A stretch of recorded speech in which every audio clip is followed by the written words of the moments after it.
Hello, this is Ted Demopoulos. I wanted to be there with you, but this video will have to do. I'm currently in the island kingdom of Bahrain and heading to the Sultanate of Oman for some security consulting and also having a wonderful time here, enjoying the fabulous scenery, beaches, and some of the friendliest people around. I'm honored to be starting the career track sessions. So sit back, enjoy your coffee, and I hope you enjoy my Infosec Rockstar presentation. No surprise that Infosec has become really important. It's reached a tipping point. Infosec is being discussed at the highest levels in essentially all of the boardrooms, at the highest levels of most governments. And there have been massive opportunities for the bad guys. They've been taking full advantage. There are also massive opportunities for us good guys and gals. There's a lot of great stuff happening in InfoSec these days. It's been really, really good to me, and hopefully you too. And some people, of course, are far more successful than others. People that have massive influence get a lot done. InfoSec rock stars. So, quickly, some assumptions. I'm assuming security is more than a job for you. I don't know why you got into this. Maybe it's just because that's where there was work and money, but you've got to have some passion. You got to like it a lot. And I'm assuming you're fundamentally competent. Pretty fair bet if you're here. You're probably actually really good and absolutely want to get better. So, what's a InfoSec rockstar? Wiktionary defines rockstar as a person who's renowned or revered in his or her field of accomplishment. In my first few talks I ever gave on this topic, I asked the audience what they thought a rock star was, what it meant to them, and I can't ask you, but here's what they said. Almost everyone agreed widely known celebrity was a term that was used. Definitely respected. Probing further, why respected? Because rock stars are experts and they get stuff done, right? They get results. Rock stars are successful. Now, success means different things to different people. But to most of us, it has a money component. Money's not the only thing, but let's be blunt, money matters. Creative. Rock stars are creative. They come up with creative solutions. Certainly, musical rock stars need to be creating new music. If they're just playing hits from 20 years ago, they're wannabes or used to be's, not rock stars. Rock stars are unique. There's only one Bruce Schneier. There's only one Steve Jobs. There's only one Madonna, Keith Richards. The list can go on. Perhaps controversial, right? A lot of rock stars are controversial, and that's not necessarily bad. Egotistical, that's not good, but that's something that came up often. Eccentric, which may or may not be good. And of course, people always mention sex and drugs when I ask what rock and rock stars mean to them, and we'll touch on that really briefly in a little bit later. So here's some dude playing the guitar. Yeah, I know it's a bass guitar. And hopefully he plays really well. Hopefully his technical or geek skills with a guitar are phenomenal. He's definitely got something else going, right? He's got some stage presence. Hopefully he likes to play. He has some passion. Hopefully he's fairly responsible. He shows up for his gigs and practices and he gets along with his bandmates and so forth. Now, this guy could be the best guitar player in the world, but quite bluntly, if he just plays in his parents' basement and no one ever hears him or knows about him, he's not a rock star, right? Just being the greatest guitar player itself isn't enough. It doesn't give you anything. So before we dive in, these aren't my thoughts at all. I'm really fortunate that I get to hang out with some true InfoSec rock stars, some people who are just amazing, who blow me away. And I've gotten their input. I've been talking to people about this for a while, what makes us really successful in InfoSec. I've also looked at a lot of the scientific research that's out there on various things. And so all of this is going into this talk. So in other words, this isn't just what Ted Demopoulos says. I wrote this, I put this together with a little help from my friends. Now you do need core competence. You have to be at least capable of fundamental confidence. A lot of people overestimate how good they are, their confidence. However, geeks, especially in InfoSec, regularly underestimate how good they are, and I'm sure some of you definitely do. Not everybody is cut out for security. Some people just don't have the aptitude for it, but most of us here, probably all of us here do. And you've definitely got to be or become damn good and get better at it. Being technically great, critical, but it's not enough alone. As I like to say, geek will only get you so far. There's other skills, there's other knowledge that's not technical that is definitely useful. I know a guy who is a brain surgeon. Literally, he's a brain surgeon. He's not technical. He can barely use his cell phone, doesn't know how to check his messages, or at least he keeps forgetting and people have to show him how. He can't text. He doesn't know how to do much of anything with it. He's about as non-technical as you can get. But he's a brain surgeon, literally. And he's a very good brain surgeon. He definitely has some skills. He definitely has some knowledge. But it's not technical. He's not technical at all. But the skills and knowledge he has are valuable. We could look at skills and knowledge that are valuable in our field. Things like communication, leadership, time and project management are kind of getting out of your own way to get things done. Certainly being able to manage your boss sometimes is absolutely critical. Social engineering skills, social engineering the office, as some of us like to do sometimes, just so we can get things done. If you take a look at these specifically, some of them, in terms of communication, well, there's a stereotype that technical people can't communicate well. We can communicate among ourselves, but we need to be able to communicate with non-technical people as well, both verbally and written and so forth. And communication skills can absolutely be improved. There's no question here. I was always a horrible writer, but I have 2 published books now. I worked on my writing and I got better. I never would have imagined 20 years ago, 25 years ago, that I'd be speaking professionally, because I didn't like to speak to people. I didn't have very many verbal skills, and now I'm on a 3-nation speaking tour on Infosec in the Middle East, having a great time.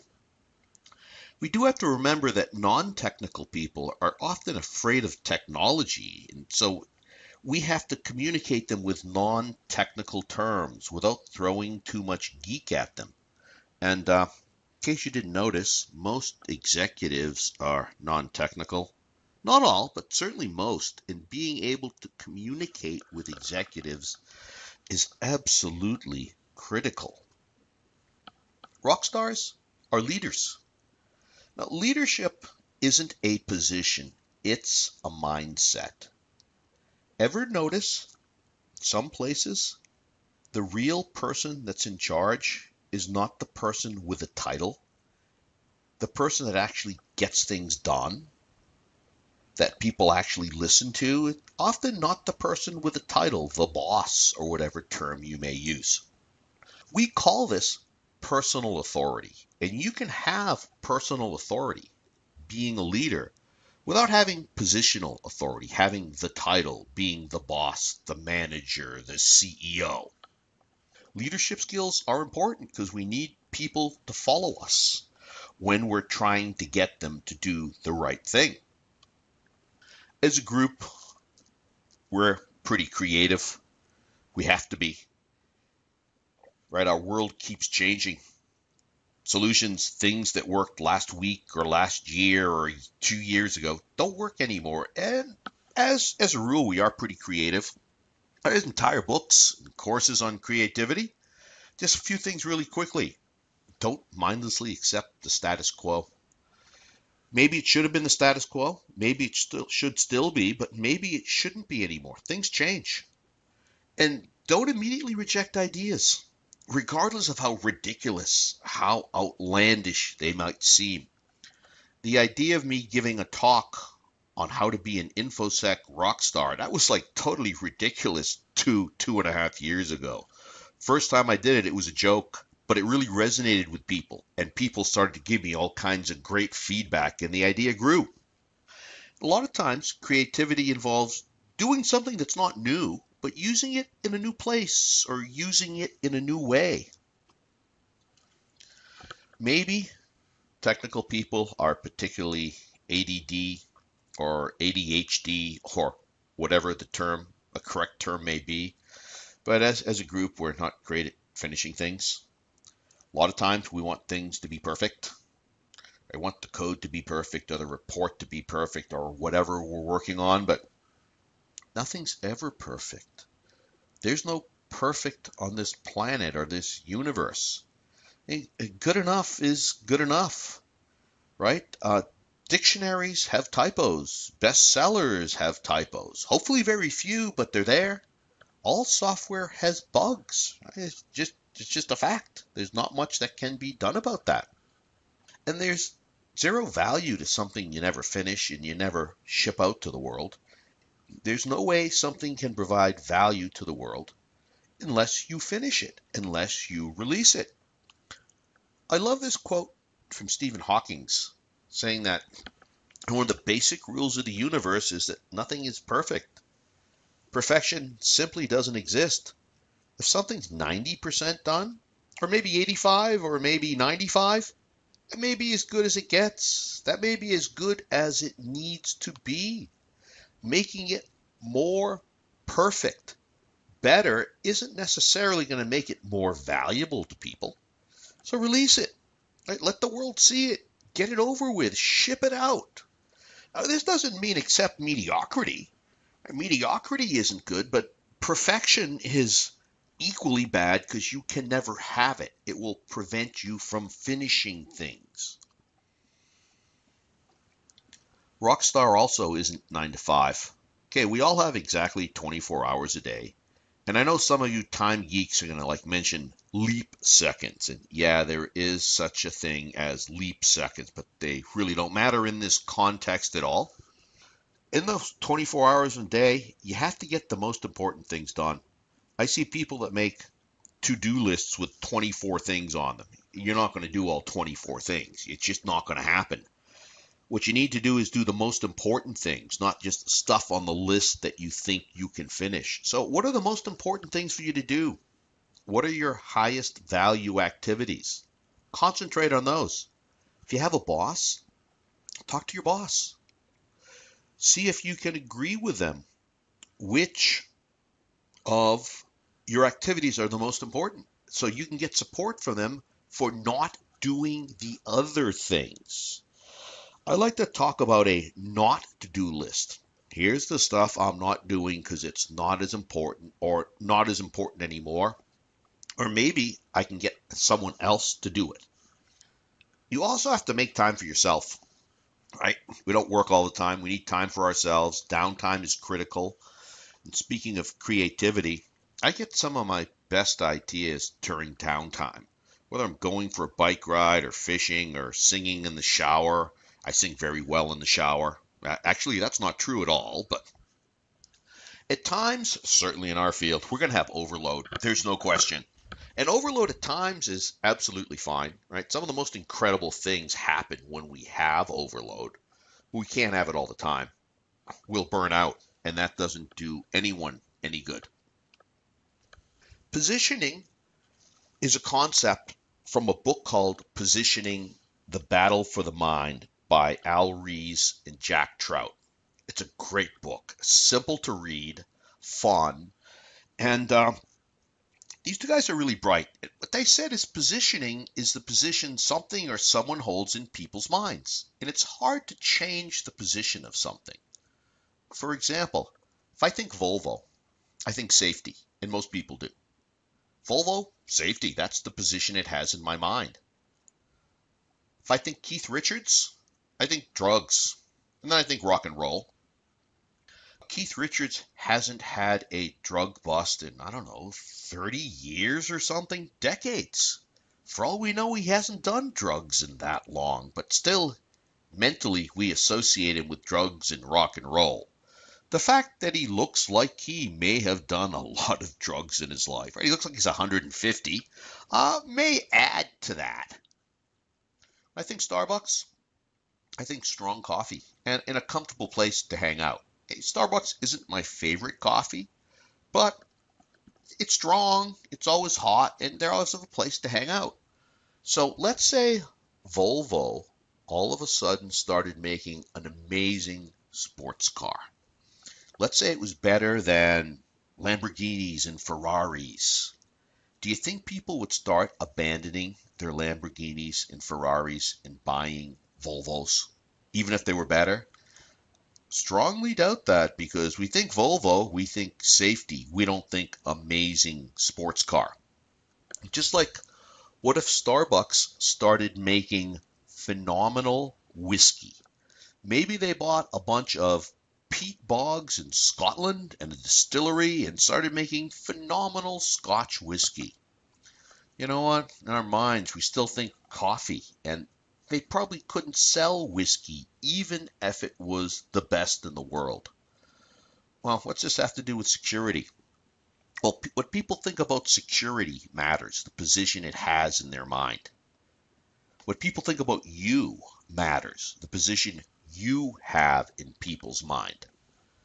If you're one of the few people, maybe the 0.1% of the population that has such a strong, and I'm going to use the word personal brand, strong position and personal brand in people's mind, they think you're a phenomenal rock star. What I have on this slide doesn't matter. Let's say, for example, let's say that you're George Clooney.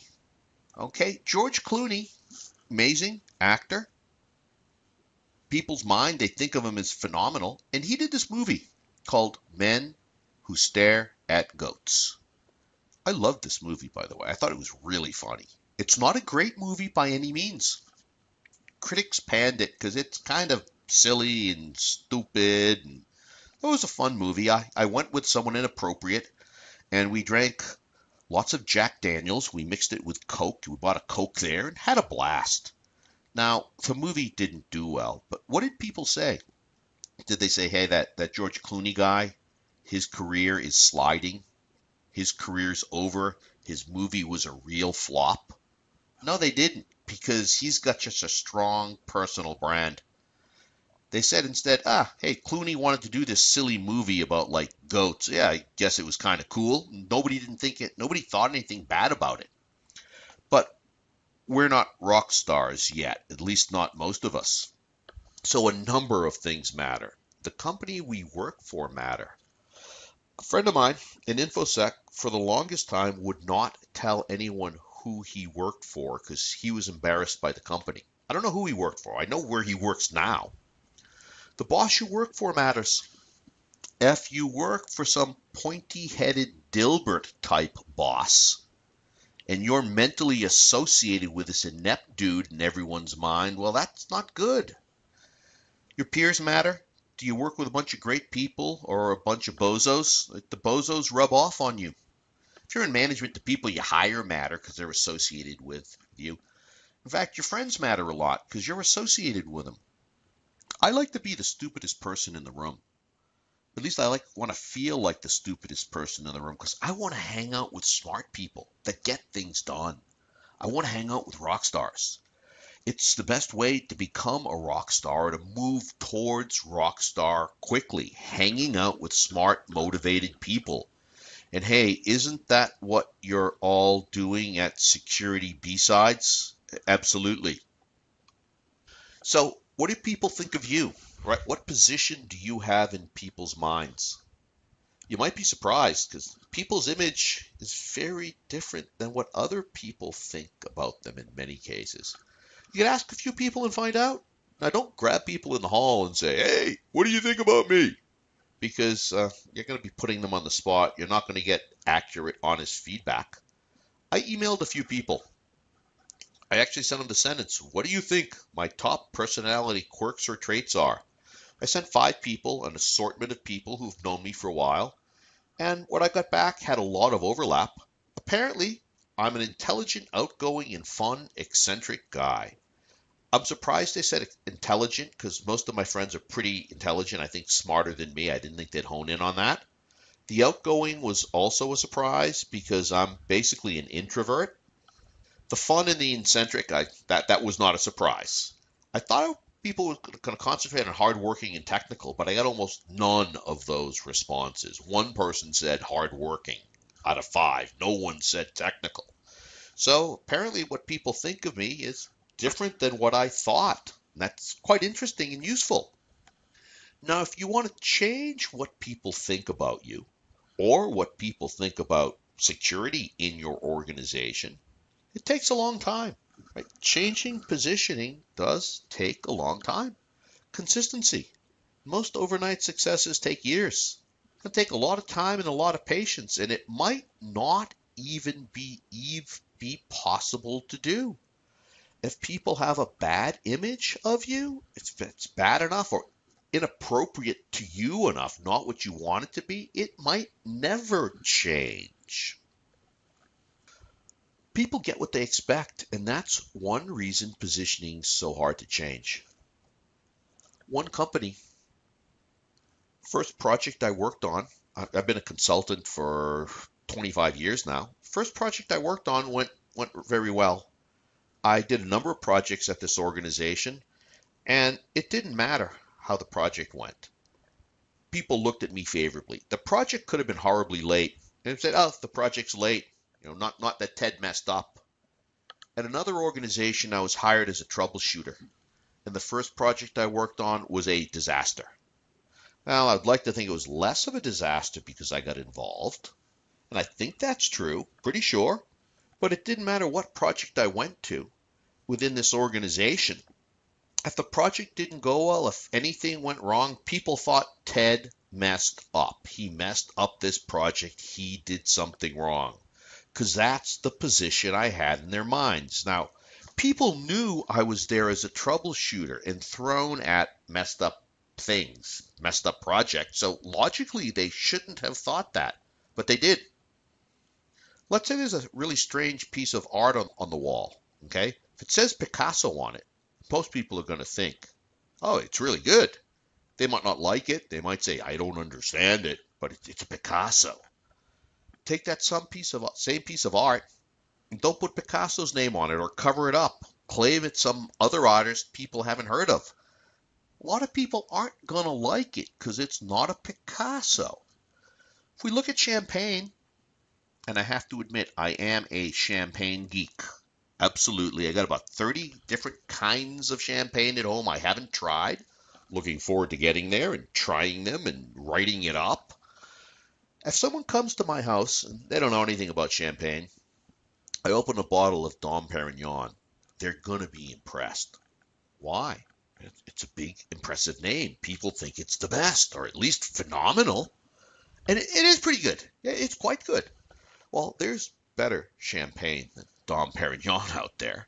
And there's a lot of fascinating, great bubbles being made. If I open a bottle that's better and someone hasn't heard of it, unless they're a champagne geek like me, they're not going to like it as much. They might be impressed I opened a bottle of champagne, but it's not a bottle of something they've heard of, something phenomenal. People get what they expect. That makes positioning hard to change. One aspect of positioning that's critical is trust. Right? People have to trust you. It's critical, especially in security. You can mess up, you can make mistakes. People will forgive you for the occasional mistake, but not if you're a sleazebag. Not if there are trust issues, right? They just won't forgive you for that. So why do people trust you? I also asked a bunch of people that have known me a long time. I sent 5 people an email, and it was very interesting what people said. Apparently, people trust me because I'm a blunt fellow who tells it like it is. Yeah, I don't have any political skills. I'm just blunt and I offend people. And apparently that makes me trustworthy, according to the people I talked to. There was a lot of agreement on this. Being a professional is important. It makes us more effective. We have to be reliable and prompt and punctual. If something's going to be late, we should tell people ahead of time. Don't surprise them. If a project, 6 month project is going to be a few weeks late, don't tell people on the day they're expecting it. Definitely have to be ethical. I talked a little bit about this. And the way you look, whether we like it or not, matters. When people first interact with you, they don't have much to go on other than looks. Now, I'll be honest, I used to dress kind of like a bum. I wore ratty t-shirts that were wearing out, but they were important to me because like I got them somewhere 20 years ago, and had these old beat up shorts I wore all summer long with smelly sneakers or barefoot. And it's interesting, when I started to dress nicer, people actually treated me better. It was really distinct. I'd like to think that people only treat us in certain ways based on our value and whether we're good people, but that's not true. And that's simply a fact. There's lots of research as well as personal experience that shows us that. If we're dressing like a professional, fitting in a bit, we tend to be more easily effective. Now, if your thing is like dressing like a biker with like long hair and Harley jackets, or you're like heavily tattooed and heavily pierced, and you're into that, more power to you. That's perfectly fine. But realize that will make being effective a little bit more difficult, at least when you first start interacting with people you don't know before. In order to rock long time, to provide value, which is what being a rock star is about, you need to take care of yourself. Right? I like to use this $1 million racehorse analogy, which is perfect right after the Kentucky Derby. If you had $1 million racehorse, I can guarantee you'd make sure it ate good, healthy food, the right amounts of food, got right kind of regular exercise, it slept well, and so forth. But how many of us are so good at this? I'm not the most healthy eater. I'm trying, right? I do my best. I like to work out. I like to exercise, but I've done it once in the last week. I'm busy, right? It's always an excuse. Haven't been sleeping enough. I'll admit I'm kind of jet lagged. But you should do the same for yourself that you would for $1 million racehorse, because, hey, you're more important than a horse. Nothing against horses, but you're a person. You're more important than a horse. Take at least as good care of yourself as you would a horse. It's just obvious when you look at it that way. To rock long term, to be effective in anything, including Infosec, you have to be happy, right? What makes different people happy is different. What makes you happy is personal. I like drinking champagne, exercising, doing lots of technical Infosec stuff, being around loud, noisy children, and a bunch of stuff that other people would probably find extremely annoying. Different things for different people. There's always something to be happy about. There's always something to be unhappy about. Positive attitude can make a difference. And it doesn't matter. You can be the biggest rock star in the world, have the greatest life in the world, but life is going to have ups and downs. It's normal. My life has massive ups and massive downs, probably more so than most people. I'm not going to go into that in enormous detail now, but my shrink says that I should write memoirs. I don't really have a shrink. He's actually a de facto shrink, a personal friend of mine, an old drinking buddy. Now, the most common questions I get in my live events are absolutely about sex and drugs, which can definitely make people happy or very unhappy. So just really quickly, most of us end up with a long-term partner, right? Possibly the most important choice we ever make in our lives. Who you choose is important. Not only that, but relationships require work.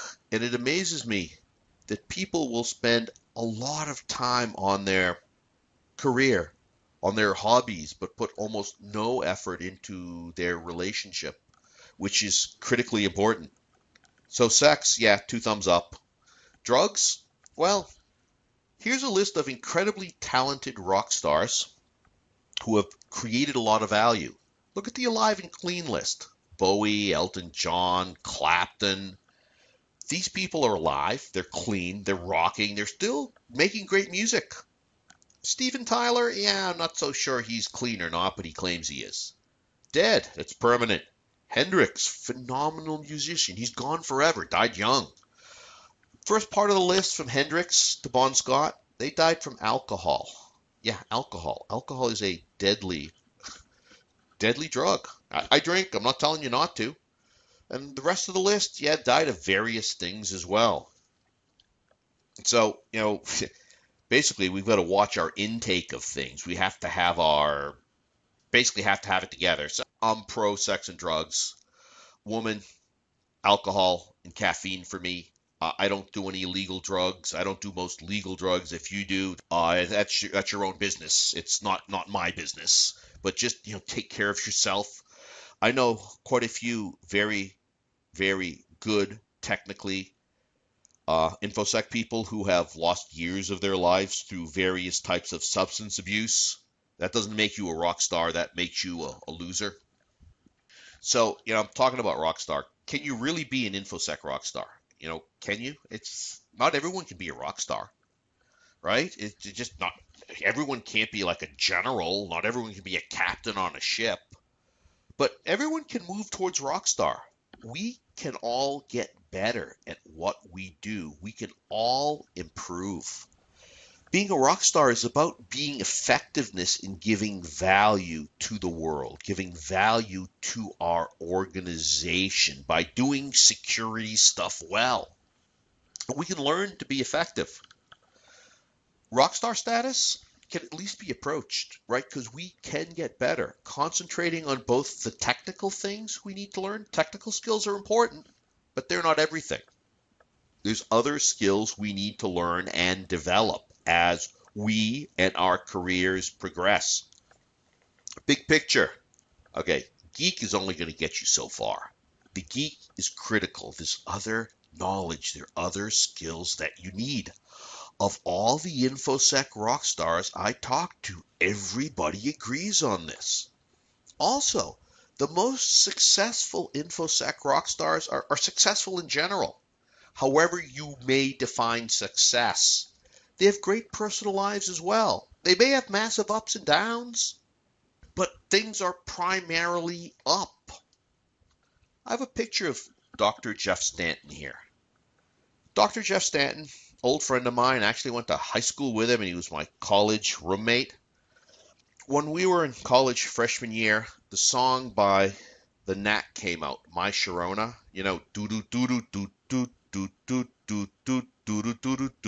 My Sharona. Yeah, I can't sing very well. Well, Jeff couldn't play guitar very well, and he kept playing that riff over and over freshman year. Oh, maybe 10,000 times. I don't think I'm exaggerating. There was one note he was getting wrong every time. He wasn't that good a guitar player. I never told him until about 20 years later. Well, guess what? He's not only a highly successful InfoSec dude now. I consider him a rock star. But he's also an awfully good guitar player now. He's become a great guitar player because he's been playing for decades, consistently working on getting better. Getting better in security involves working consistently, trying to get better, working on it. Consistency matters a lot. Steve Martin is a fairly amazing guy. He started as a comedian. I actually saw him juggle cats early in his career. They weren't real cats, but they sure looked real. He's got Emmys and Golden Globes and all kinds of awards, not just for comedy, but also for acting, also for playing bluegrass. Actually, he plays a really mean banjo. There's a lot of other things he's great at. He does voiceover work for some cartoons. He's got awards in all kinds of different fields.